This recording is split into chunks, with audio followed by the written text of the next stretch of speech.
right, folks, what is going on? This is episode 566 of the First and Frame Rate Show. I am VF Baller. Over here, we talk about Georgia Southern and Atlanta Falcons football. And today, we're going to talk some more Atlanta Falcons. I haven't heard any rumblings about what's going on with Georgia Southern. Usually, things happen after the spring game.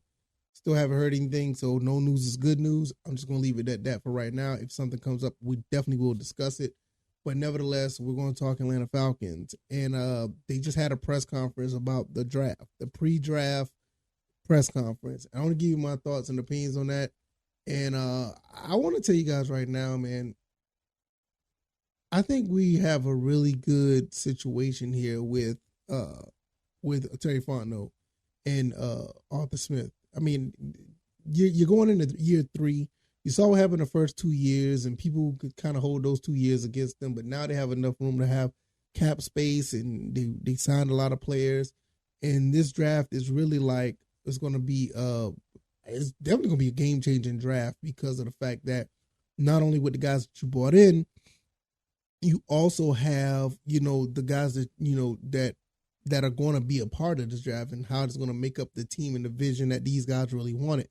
The first 2 years, it wasn't necessarily the vision. They just basically brought guys in to be good football players. So we're going to get into all that, what this press conference meant and what these guys are thinking of going forward. Because I think we as fans, I don't think we realize how good, that we have it with these two guys. I think we have, I can't remember a time where we had a general manager and a head coach that was this in tune in off-season moves and on the field situations where these guys are winning games in spite of the problems. Because the first 2 years we had no business going 7-10 on any of those 2 years. I mean, we can really say that. Nobody's going to sit here and say we underachieved with 7 wins because the team was worse than what it was. But we're going to look forward. If this is your first time here, welcome. I could be found on YouTube and Rumble, also on Anchor, Stitcher, Spotify, Apple, Google Podcasts. Hit the like button if you don't mind. Let people know what we're doing over here. It helps raise the channel up, get more eyes on it so more people can come through, create a bigger audience so we have better feedback. Also, if you guys don't mind, try to subscribe to more than one. If you want to be on YouTube or Rumble, it's also cool to go over there and give me subscribe on the podcast side of things, because you just don't know, like one avenue don't be up, but the other one do. It's kind of weird how that happens. Also, I'm on firstandframerates.com. That is the hub of where all the podcast stuff is. You can go check that out. Maybe you'll like the website. Hopefully you do. It's still a work in progress. And you can support. I was looking at this press conference. I watched it a few times. And one thing I noticed from the beginning, these guys were pretty much talking about how they were able to possibly move up, move back, if they were have a situation where they have an opportunity to get players at a certain area. Like they're not against moving up or moving back if need be. I think they have a contingency plan for pretty much everything. The way they're talking, the way they sound, like it seems like they have a plan for anything and everything that they're going to do. And I think that's what's really amazing about these guys. You've seen it for the first 2 years, ever since they've signed Kyle Pitts all the way up to who they have now. Every pick they had was like pretty much calculated. He also, in this press conference, Arthur Smith talked about how far along they were watching to get Tyler Algier. Even though they even getting him in the 5th round, it wasn't a situation where, we feel like he'll drop to us. No, they already had him on the board to say, look, we're going to pick him and we know where we could possibly get him at. And Tyler Algier turned into a pretty good dynamic player for the team. So the way they strategize talent and where they're going to pick guys and where they feel like they can get somebody without reaching or vice versa, they're doing a pretty good job. They also talked about the whole situation with Taylor Heineke and Desmond Ridder. They kind of said that they don't like to anoint a player or give a player a position, but I kind of got a sense that the quarterback position was something that they wanted Desmond Ridder to know that, look, you need to start taking some type of initiative to be that guy. Taylor Heineke was signed. They said they talked about with him and his agent where this was going to be an ideal situation for him to be a backup. And Taylor Heineke embraced that role and it looked like that's how it is. But one thing I noticed, they did say that they're not against looking at a quarterback, depends on who falls where. That's really interesting. Now, me personally, I would like for them to take Desmond Ridder and develop him and see what they got out of him, at least for a year. See what they get. If you get an elite quarterback, cool. If not, move on to the next. But they're the experts. I'm not. I'm just a guy behind the microphone. Also, they talked about, the development of Avery Williams. And that kind of interested me because I didn't even think about this at one point.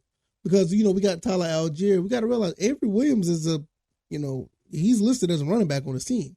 And he's not that bad of a running back. He's exactly what I was talking about in the last episode. You want somebody to be a guy that can catch out the backfield and create space. Now, Tyler Algier is a thumper. He's kind of like a little bit of a tweener as well, but he's more like a thumper. And you want a guy who can mix that up. Avery Williams could be that guy. I'm still a fan of Caleb Huntley, and I don't necessarily 100% know what they're going to do with Cordell Patterson. I talked about him being a wide receiver. I think he's a bona fide receiver, but that's another story for another day. But he does run the ball out the backfield, and he's pretty good at that as well. So the whole situation with them with Bijan Robinson, which, I'm not necessarily, the more I think about it, I'm not necessarily against picking up Bijan Robinson, because I thought about this today, because the last episode I wasn't really, because I'm a Nolan Smith, Christian Gonzalez, you know how I am, I made the list of what the guys I would like to see.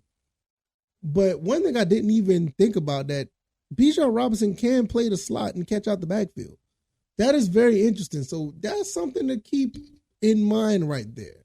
Bijan Robinson runs like a thumper, but he's not necessarily that type of back. He's a talent that can create space as well. So just think about that. But I also listened to what these guys said about what their vision for this team. And you can say what you want about the first two seasons. I get it. The first two seasons were kind of weird. In some cases, a lot of people had us winning anywhere between, I know one person said was going to win one game. Some people had us winning maybe 5 or 6. Now, the way this team is set up, this is pre-draft, and I think after draft is going to even get better.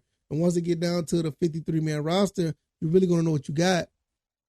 I think they're going. I really believe that they could sweep the NFC South. I don't see any team in the NFC South that's better than the Falcons right now. So that's 6 wins right there. You get 3 or 4 more wins, you're really probably going to be, in the running for getting, a first round bye. And I think now it's only like one team gets a bye or something like that. So that might be different now, but you kind of know what I'm saying. You're probably like in the running for a 2 or 3 seed in the playoff. So you gotta be really careful about what people are saying about, this team and what they're doing. I think what these two guys are putting together is really nice. They talked about what they get out of Chris Lindstrom, what they can get out of O-line. They already talked about what they're going to do with the pass rush. Like I said, me personally, I think they should take Nolan Smith, but I'm just not. I'm not sure if they're going to do that now. But that's just my look right there. That's where my personal opinion is they're going to take him. But the whole thing about the entire press conference was really, really interesting. I really like what I heard. Like I said, I'll put the link down in the description if you want to check it out. But these guys have a vision. These guys are doing something really good for this team. I don't know if people don't see it at this point. I don't know what to tell them, because it's cool to sit here and be laid back and say, oh, they didn't pick Lamar Jackson, so the whole season's a wash. But there's another thing to say, like, wait a minute, these guys got a pretty good group right here. Good receivers, good tight end. You could get a second running back. The offensive line has been re-signed. The defensive front is been looking phenomenal. They signed a couple of cornerbacks, got Jesse Bates, AJ Terrell is still here. You got a pretty solid team. I ain't even mentioned Richie Grant, but like I said, you got a pretty solid team here. I honestly don't see another team in the NFC South that's better than what we have. And I think at the end of the day, I think Terry Fontenot and Arthur Smith kind of feel like they're playing with house money. They don't really want to admit it because they're going to take every pick of the draft serious. But when you are able to have $80-something million in cap and you are able to pick, you're able to pick guys up and fulfill your needs before the draft, you're doing really good in that aspect. So it doesn't even matter. Honestly, it don't really matter who they pick at number 8. I think the most interesting ones is, are they going to get more picks? Are they going to stand pat with 7 picks that they have? Or what do they do with the later rounds? Because those later round picks are, in my opinion, those are the most interesting ones, because those are the ones that usually make the team and make an impact. First rounders, obviously, you have generational talent. That's going to, make something happen. But we've seen too many times where first round talent just didn't play out as well. I mean, Vic Beasley comes to mind. You know what I mean? It just happens. It's kind of it kind of sucks, because you want that person who put the first pick in on the first pick of the draft or the first pick in the first round for your team. You want them to make something happen right away, and then you turn around and get somebody like a Tyler Algier. You see what I'm saying? Drake London done well. Kyle Pitts have done well for themselves. They're all two of them are first round picks, and I'm just really interested to see what they're going to do, because I feel like with the way these guys are setting up, the way they're talking, it looks like these guys are going to be in it for the long haul. I know there's some places said that these guys have a short leash. I disagree. I wholeheartedly disagree, but that's another story for another day. But I highly advise you to listen to this press conference. I think these guys did very well. The link will be down in the description. Go check that out. And we'll see, because there's no wrong answers at this point. There's really no wrong answers to what they do in this draft. Absolutely none. They could do whatever they want to, and it's going to be a W.